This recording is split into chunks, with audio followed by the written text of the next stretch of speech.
آج میں آپ کو وہ سچائی، وہ حقیقت اور اپنے سینے کا وہ راج بتانے جا رہا ہوں جس نے میری زندگی کے اندھیروں کو ہمیشہ ہمیشہ کے لیے اجالوں میں آج سے سالوں پہلے جب میں صرف 20 سال کا ایک نوجوان تھا، میری زندگی بھی عام لوگوں کی طرح الجھنوں اور پریشانیوں کا شکار تھی۔ میں سوچتا تھا کہ آخر کب میرے حالات بدلیں گے، کب مجھے در در کی ٹھوکروں سے نجات ملے گی۔ اسی 20 سال کی عمر میں میری ملاقات ایک انتہائی متقی، پرہیزگار اور بزرگ اللہ والی عورت سے۔ وہ ایک ایسی پاکیزہ صفت خاتون تھی جن کی پیشانی پر سجدوں کا نور چمکتا تھا۔ انہوں نے جب میری پریشانی دیکھی اور مجھے ایک ایسا وظیفہ عطا کیا جس کا نام سنتے ہی دل کو سکون مل جاتا ہے، انہوں نے مجھ سے فرمایا تھا، بیٹا یہ صرف چند کلمات نہیں، یہ اللہ کی غیبی مدد کو پکارنے کا وہ سچا اور آزمودہ طریقہ ہے جو کبھی ناکام نہیں۔ آج میں آپ کے سامنے کھڑا ہو کر پورے یقین اور دعوے کے ساتھ یہ بات کہہ رہا ہوں کہ مجھے یہ وظیفہ اسی بزرگ خاتون نے دیا تھا، اور آج میں آپ کو وہی وظیفہ تحفے میں دے رہا ہوں جو انہوں نے مجھے اس وقت سکھایا تھا جب میں محض 20 سال کا۔ اس دن سے لے کر آج تک میں نے اس وظیفے کو کبھی نہیں چھوڑا۔ میں یہ وظیفہ روزانہ کرتا ہوں، بلا ناغہ کرتا ہوں، اور میں نے اپنی آنکھوں سے وہ معجزات دیکھے ہیں جن پر عقل حیران رہے۔ جب میں نے یہ وظیفہ روزانہ کرنا شروع کیا تو میری زندگی میں ایسے ایسے راستے کھلے جن کا میں تصور بھی نہیں کر سکتا تھا۔ مجھے ہر قدم پر غیب سے ایسی مدد ملتی تھی کہ میرے مشکل سے مشکل کام منٹوں میں آسان ہو جائے۔ غیبی مدد کا یہ عالم تھا کہ جو رکاوٹیں پہاڑ لگتی تھی وہ ریت کی دیوار ثابت۔ میرے ذہن او گمان میں بھی نہیں ہوتا تھا، مجھے دور دور تک پیسے ملنے کی کوئی امید نہیں ہوتی، لیکن رب ایک کعبہ کی قسم غیب سے ایسے اسباب بنتے تھے کہ مجھے پیسے مل جاتے تھے اور میری تمام مالی پریشانیاں دیکھتے ہی دیکھتے ختم ہو جاتی۔ یہ کوئی افسانہ نہیں بلکہ میری زندگی کی جیتی جاگتی حقیقت ہے کہ مجھ پر ہمیشہ میرے اللہ کی خاص رحمت رہی اور آج بھی ہے۔ میرے پیارے دوستو، آپ بھی اجنبی نہیں۔ اگر آج آپ یہ ویڈیو دیکھ رہے ہیں تو یقین جانیے یہ کوئی اتفاق نہیں، یہ اللہ کا فیصلہ ہے کہ آج آپ کی تنگی کے دن ختم ہونے والے ہیں۔ میں آپ سے دل کی گہرائیوں سے التماس کرتا ہوں کہ آپ بھی آج سے ہی بلکہ اسی وقت سے اس معجزاتی وظیفے کو شروع کر دیں۔ آپ کے رزق کے دروازے ایسے کھلیں گے کہ دنیا حیران رہ جائے گی۔ بس شرط صرف ایک ہی ہے، آپ نے یہ وظیفہ پورے سچے دل سے، خالص نیت سے اور کامل یقین کے ساتھ کرنا ہے۔ جب آپ پورے دل سے اپنے رب کو پکاریں گے تو آپ کی ہر دعا قبول ہوگی اور کوئی بھی تنگی آپ کے قریب نہیں بھٹکے گی۔ ہماری زندگیوں میں سب سے بڑی کمی یہ ہوتی ہے کہ ہم وظیفے تو بہت کرتے ہیں لیکن ہمارا دل شک اور وسوسوں سے بھرا۔ میں آپ کو یقین دلاتا ہوں کہ جب آپ اس بزرگ عورت کے بتائے ہوئے اور میرے آزمودہ وظیفے کو اپنی زندگی کا حصہ بنا لیں گے تو غریبی اور تنگدستی ہمیشہ کے لیے آپ کے گھر سے رخصت ہو جائے گی۔ اب آپ کو کسی کے آگے ہاتھ پھیلانے کی ضرورت نہیں پڑے گی، کسی کے سامنے سر جھکانے کی نوبت نہیں، کیونکہ جب کائنات کا مالک غیب سے دینے پر آتا ہے تو وہ انسان کی سوچ اور گمان سے بڑھ کر عطا کرتا۔ آج کی اس مصروف دنیا میں ہر انسان کسی نہ کسی الجھن میں مبتلا ہے۔ کسی پر قرض کا بوجھ ہے تو کوئی بیماری سے لاچار ہے، کسی کے کاروبار پر بندش ہے تو کسی کے گھر میں فاقے۔ لیکن یاد رکھیے ان تمام مسائل کا حل صرف اور صرف اس ذات باری تعالیٰ کے پاس ہے جس نے ہمیں پیدا کیا، اور جب ہم اسے اس کے پسندیدہ ناموں اور خاص ترتیب سے پکارتے ہیں تو اس کی رحمت جوش میں آ جاتی ہے۔ میں چاہتا ہوں کہ جو غیبی مدد، جو آسانیاں اور جو سکون اللہ نے مجھے گزشتہ کئی سالوں سے روزانہ اس وظیفے کی برکت سے دیا ہے وہ آج سے آپ کا بھی مقدر بن جائے۔ اب وقت آ گیا ہے کہ آپ اس وظیفے کی اصل روح، اس کی ترتیب اور اس کے پڑھنے کے درست وقت کو سمجھیں تاکہ آپ بھی پہلے ہی دن سے اس کے معجزات اپنی آنکھوں سے آگے بڑھنے سے پہلے اپنے دل کو دنیاوی خیالات سے پاک کر لیں۔ اب وقت آ گیا ہے کہ میں آپ کے سامنے اس معجزاتی اور نورانی وظیفے کا وہ طریقہ اور ترتیب کھول کر رکھ دوں جس نے میری زندگی کو بدلا اور جس کی برکت سے مجھے 20 سال کی عمر سے لے کر آج تک کبھی کسی کے سامنے ہاتھ پھیلانے کی ضرورت نہیں۔ یہ وہ راز ہے جو دل کے تاروں کو ہلا دیتا ہے اور بند تقدیر کے تالے کھول دیتا ہے۔ سب سے پہلے تو اپنے ذہن میں یہ بات بٹھا لیں کہ اس وظیفے کا اصل وقت مغرب کی نماز کے فوراً بعد کا ہے۔ اگر کسی مجبوری، سفر یا مصروفیت کی وجہ سے آپ نماز کے فوراً بعد نہ پڑھ سکیں تو مغرب اور عشاء کے درمیان جتنا بھی وقت ہوتا ہے آپ اس دوران کسی بھی وقت اسے پڑھ سکیں۔ یہ وہ مبارک وقت ہے جب دن اور رات کا ملاپ ہوتا ہے، جب آسمان سے رحمتیں اور برکتیں خاص طور پر نازل ہو رہی ہوتی ہیں۔ اس وظیفے کی پہلی اور سب سے بڑی شرط یہ ہے کہ آپ نے اسے تنہائی میں بیٹھ کر پڑھنا ہے۔ آج کل لوگوں کی عادت بن چکی ہے کہ ایک ہاتھ میں تسبیح ہوتی ہے اور دوسرے ہاتھ سے موبائل فون چل رہی یا لوگوں سے باتیں ہو رہی ہوتی۔ میرے پیارے بھائیوں، ایسی غفلت سے پرہیز کر۔ جب کائنات کے شہنشاہ سے مانگنے بیٹھے تو اپنا پورا دھیان، اپنا دل اور اپنا دماغ صرف اور صرف اپنے خالق کی طرف متوجہ۔ عمل شروع کرنے سے پہلے آپ نے دل کی تسلی اور عمل کی طاقت کو بڑھانے کے لیے ایک بار پورا درود ابراہیمی لازمی۔ پورا درود ابراہیمی یہ ہے: اللہم صلی علی محمد وعلی آل محمد کما صلیت علی ابراہیم وعلی آل ابراہیم انک حمید، اللہم بارک علی محمد وعلی آل محمد کما بارکت علی ابراہیم وعلی آل ابراہیم انک حمید۔ درود شریف پڑھنے کے بعد آپ نے نہایت عاجزی اور سچے دل سے ایک بار پڑھنا ہے: بسم اللہ الرحمن الرحیم۔ اب یہاں سے ہمارا وہ معجزاتی سفر شروع ہوتا ہے جس کی ترتیب خود اس بزرگ خاتون نے مجھے سکھائی۔ آپ نے کل 3 چیزیں پڑھنی ہیں اور یقین جانیے انہیں پڑھنے میں آپ کے صرف 10 سیکنڈ لگیں گے، لیکن ان 10 سیکنڈز کا اثر آپ کی پوری زندگی پر رہے۔ سب سے پہلے نمبر پر جو پکار ہے وہ ہے یا ربنا۔ یا ربنا کا مطلب ہے اے ہمارے رب، اے ہمارے پروردگار، لیکن اس کے ساتھ ہم نے اللہ پاک کا وہ مبارک نام ملانا ہے جو رزق کے خزانوں کا مالک ہے، یعنی یا رزاق۔ جب آپ ان دونوں ناموں کو ملا کر پڑھتے ہیں تو گویا آپ کائنات کے سب سے بڑے سکھی کے دروازے پہ دستک دے رہے ہوتے ہیں۔ آپ نے اس ترتیب کو صرف اور صرف 3 بار نہایت پیار اور عاجزی، یا ربنا یا رزاق، یا ربنا یا رزاق، یا ربنا یا رزاق، اسے پڑھتے ہی آپ کے دل میں ایک عجیب سا سکون اترے۔ اب فوری طور پر دوسرے نمبر پر ہم نے اس پکار کی طرف بڑھنا ہے جو بندے کو اس کے رب کے سب سے زیادہ قریب کر دیتی ہے، اور وہ پکار ہے یا رب۔ میرے دوستو، جب انسان کہتا ہے یا ربنا تو یہ ایک پکار ہے، لیکن جب دل کی اتھاہ گہرائیوں سے نکلتا ہے یا ربی، اے میرے رب، تو بندے اور خدا کا فاصلہ مٹ، آپ اپنے رب کے اتنے قریب ہو جائیں گے کہ کائنات کے فرشتے بھی آپ پر رشک۔ اب اس یا ربی کے ساتھ آپ نے وہ جملہ دہرانا ہے جو آپ کی جھولی کو غیبی خزانوں سے بھر دے۔ آپ نے اپنے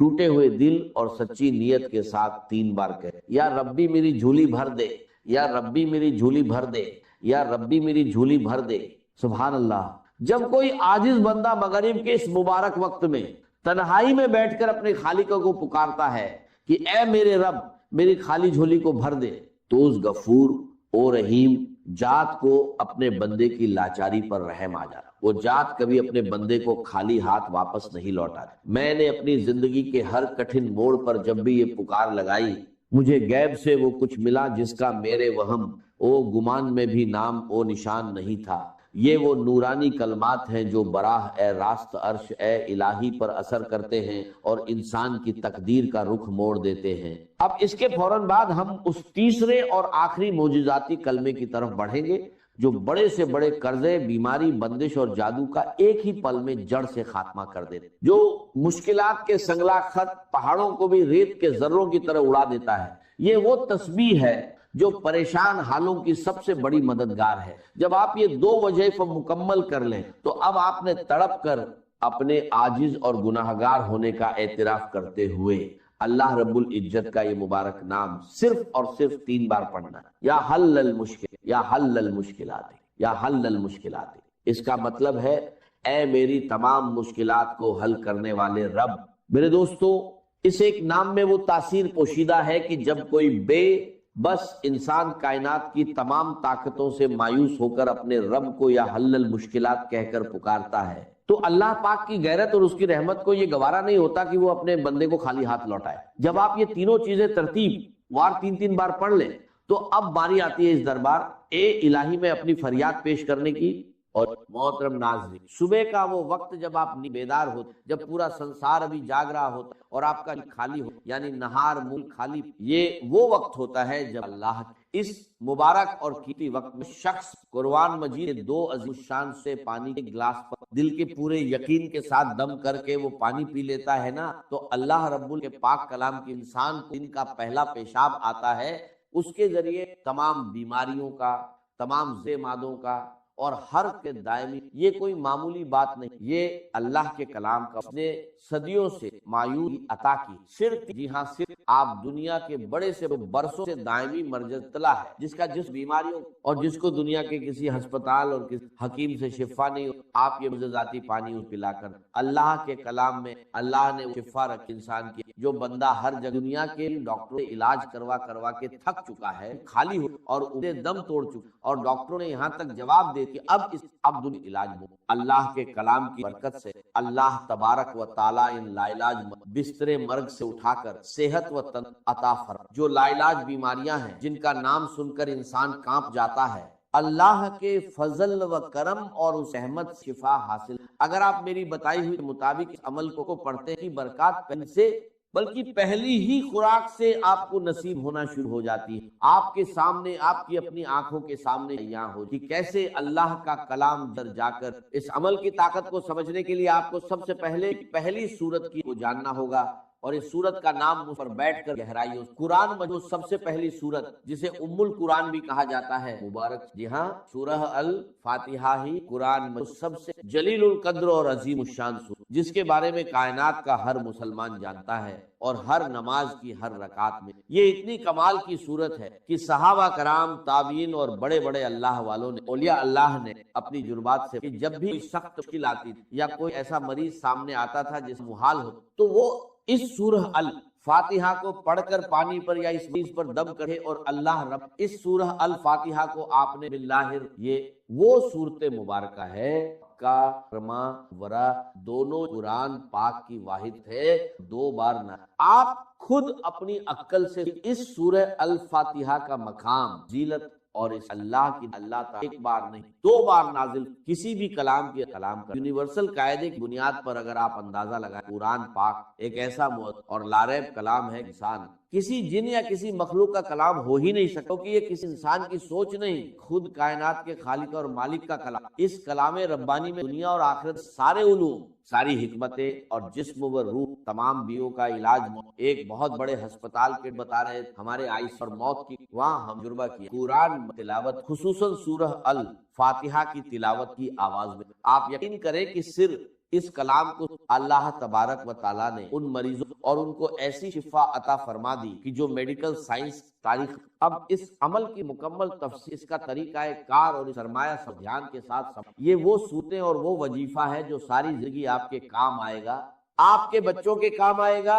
اور آپ کے گھر سے بیماریوں کا ہمیشہ کے لیے خاتمہ کر، بس آپ نے اس کی ترتیب کو اچھے طریقے سے ذہن نشر کرنا ہے، اور اسی مطابق بالکل ایک لفظ بھی آگے کیے بغیر اور بتائی گئی تعداد اور عدد کی کمی بیشی کیے بغیر آپ نے پڑھنا ہے، کیونکہ وظیفے میں تعداد کی متعلق تو سب سے پہلے آپ نے اس عمل کے پورے دل کی عاجزی کے ساتھ 7 مرتبہ آپ درود ابراہیم اور کوئی سا بھی چھوٹا درود پاک جو یاد ہو، اس کے بعد آپ نے بسم اللہ الرحمن الرحیم کے ساتھ الفاتحہ کو مرتبہ پڑھ، یاد رہے کہ ہر مرتبہ پوری بسم اللہ کے ساتھ پڑھ، یعنی آپ نے ہر بار پڑھ بسم اللہ الحمدللہ رب العالمین مالک ایاک الصراط الانعمت علیہم آمین۔ جب آپ 40 مرتبہ اس الفاتحہ کو، تو اس کے بعد آخر میں پھر سے 7 مرتبہ وہی درود پاک پڑھ جو آپ نے پڑھا تھا۔ یہ عمل آپ فجر نماز کے فوراً بعد، یا اگر فجر، یعنی بنیادی شرط یہ ہے کہ آپ نے نہار منہ خالی صبح کے وقت کچھ کھائے، اگر آپ کو پیاس لگی ہو تو سادہ پانی پینا چاہیں، لیکن کسی بھی قسم کی غذا کھائے بغیر جب آپ بالکل خالی، تو اس کلام کی تاثیر آپ کے، اور اس وقت کی ایک اور بڑی فضیلت یہ کہ صبح کے وقت اللہ کے، یعنی رات کے فرشتے اور دن کے فرشتے زمین پر ایک جگہ اکٹھے ہو رہے ہو، اور اللہ کی نعمتیں اور انوارات خوب زیادہ برسے، یہ وقت دعا کی قبولیت، وظائف کی تاثیر۔ اس کے بعد دوسرے نمبر پر آپ نے قرآن مشان سورۃ سرور کائنات صلی اللہ علیہ وسلم نے قرآن کی کہا ہے الرحمن، قرآن پاک اور لگاؤ ہے، اور تاریخ کے بڑے بڑے اولیاء اللہ اور اللہ والوں نے اس سورت کو ہمیشہ اپنے مرہ کے رکھا ہے۔ اس سورت کی برکات کے بارے میں کہ یہ سورت پڑھنے والا بندہ دنیا اللہ اس کے رزق کے دروازے دیتا ہے، اور بڑی سی سورت کو بھی آپ نے اس طرح اول و آخر درود پاک کے ساتھ پڑھا۔ اگر آپ نے اور آخر 7 میں پڑھا ہے۔ تو اس سورہ الرحمن کے ساتھ بھی آپ نے یہ تعداد تاکہ عمل کی قرار رہے۔ حضور علیہ السلام نے ایک بار اپنے پیارے صحابہ کرام پر خاموش جھکائے سن، اس پر آپ صلی اللہ علیہ وسلم نے مسکرا کر، تم سے اچھے تو جنات ہیں، کہ جب میں رات کو جنوں کی وادی میں گیا اور ان کے سامنے تلاوت، تو جب بھی میں اس آیت پر پہنچتا تھا کہ فَبِأَيِّ آلَاءِ رَبِّكَ، اے جنوں اور انسانوں گروہ، تم اپنے رب کی کون کون سی نعمت جھٹلاؤ گے؟ جنات تڑپ اٹھ، ہم تیری کسی بھی نعمت کی ناشکری نہیں کرتے، اور تمام تعریفیں۔ یہ سورت ہر کس جسمانی، روحانی اور مالی حاجت روائی کی دنیا کی سب سے اور بہترین۔ اب آپ نے اس پانی اور استعمال کرنے کا بھی غور سے، آپ نے عمل شروع، اپنے پاس پانی یا کم کم 1.25 لیٹر اچھے طریقے سے صاف ستھرا، جب آپ دو کا یہ مبارک یکس اور تعداد کے مطابق، تو اس بوتل کا ڈھکن کھول کر اس پانی کے اوپر 3 مرتبہ گہرا پھونک مار کر دم کیے ہوئے جو ذاتی پانی ہے بارگاہ خدا بندی میں، یہاں ابو جہل بھی جھوٹ نہیں بول سکے گا۔ وقال صوابا،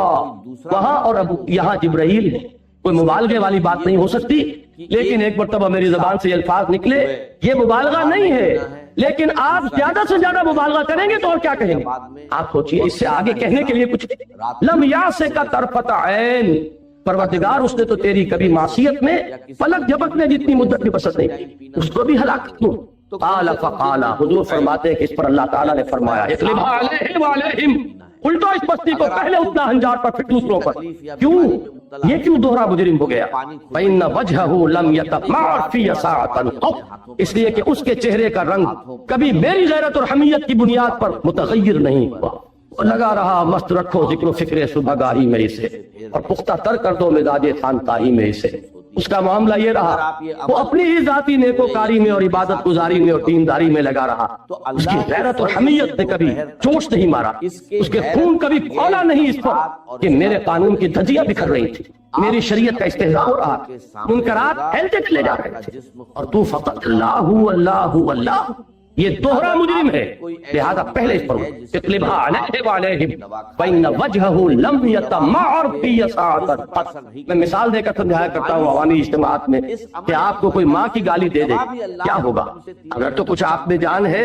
تو وہ جانے نہیں پائے گا، اور اگر جان نہیں ہے تب بھی کم سے کم اگر آپ اسے انتقام نہیں لے سکتے تو پورے جسم کا خون تو ایک مرتبہ آپ کے چہرے میں آ جائے گا، آپ اپنی جگہ پر کھول تو اٹھے گا آپ کا، اور اگر یہ بھی نہیں ہے تو اس کا مطلب ہے بے غیرت بے حمیت۔ اسی طریقے سے اللہ کے دین کو پامال دیکھ کر کہ پستی کا کوئی حد سے گزر نہ دیکھے،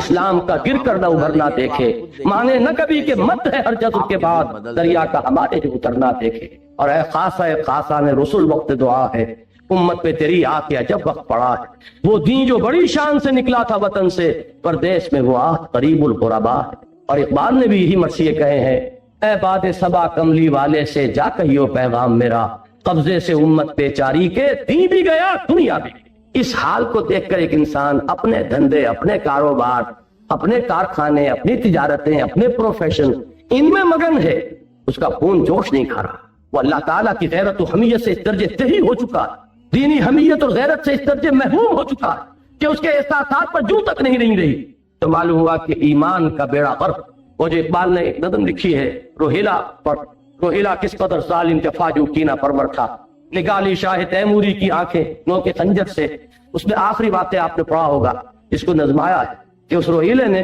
یہ ذرا جائزہ لینے کے لیے کہ اب تیموری خون کے اندر کوئی حمیت کی حرارت رہ گئی ہے یا نہیں، تو جب وہ گیا حرم میں تو وہاں جا کر اس نے اپنا جو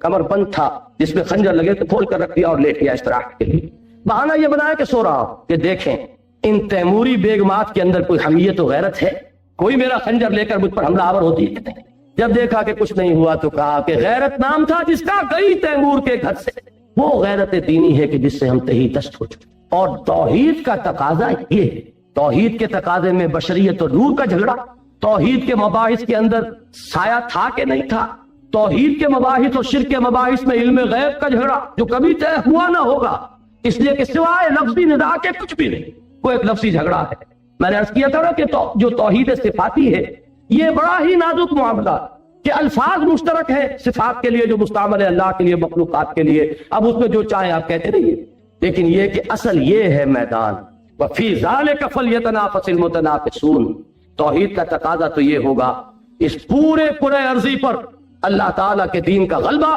یہ میرے اور آپ کی زندگی کا مقصود بنے، میری زندگی کا مقصد تیرے دین کی سرفراز کی، میں اسی لیے مسلمان، میں اسی لیے نماز، اور اس کے لیے پہلی منزل کے طور پر اس مملکت خدا داد میں اللہ کے دین کے غلبے کے لیے تن من دھن لگانا، لیکن اس کے شرط اولین وہی ہوگی پہلے اپنے وجود پر اللہ کے دین کو قائم کیے۔ اگر اپنے اس چھوٹے سے وجود پر اللہ کے دین کو قائم نہیں کر سکتے تو کوئی حق نہیں پہنچتا۔ اسلام کا نام بھی اپنی زبان سے لے لیں، لیکن یہ ہے کہ اگر اس تدریج سے چلیں گے تو توحید کا